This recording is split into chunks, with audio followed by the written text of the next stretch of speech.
Veto from Tibreka Siano so na ya boy Yensen for from na what you ye intam na ebetoja Sir Victoria Fosia Mensa or ye Sinicheni abaywa ka anawni moto a wode nam akonya nkwanhia mene wato na nanom nsiedo afa from Tibremu ye nkwate a yese senyo no na emom de esi ye na nipa ne se no ena obi e ka se e go no de adom ne nti ote ho adom fo ye ne se no hi ye sini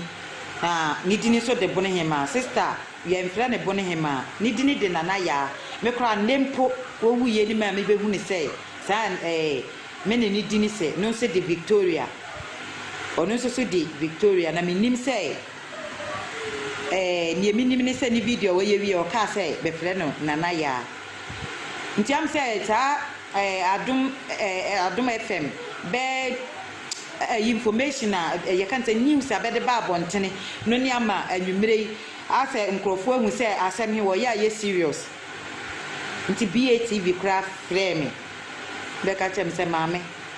se wa ma life ama me kasa dia ni okohi group bia me yem bia group we ya me woma ni be dia babetum sei ni atobo ne hema group bebre ya me wom sei ni be dia betum no re nti wono frame ti we die me nuanom me maame no me papa no ni me nua maame me nua mema anwumre die ma atena ha ise ya ne ne me kan nyina ne sei asem be kan nyina no kure bi anim yes sister na no ye course bi ni guso eba ne yes sister wo ye video ye fa coronavirus hoin yes sister na ya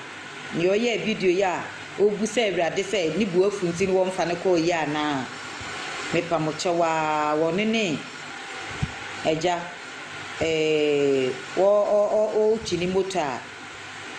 taxi driver bi so dia ko piano ato atwini baabi ni emegina ha me nam sa akwanya we so ne mede ya kwa ama ne busuafo nyina berekumfo bia wo ofri berekum a wo tie me ye jeno so na pronto ba kase na ha na brema kwan na ye de asie medi afia amankwa tamaklo somufo mata akwa na mawuli ne director ye kemi kojomensa brampa ene abina brefia jama se wa prempe sali ene Sandra sana kato ene ne birthday ntino ene special one pa ye wia ye kosote ye ho out we kire ho camera no so ye da omo ase afimeni so de ene so nyina mbo mo ho modern na sound ne set any light MCR4 ya do bibia so ase makafu iso camera technician wa ha ono so na any birthday do bi ene wudi wa woda no nyankopon hira no ma kwatenten fire for fire countryman songo edit waso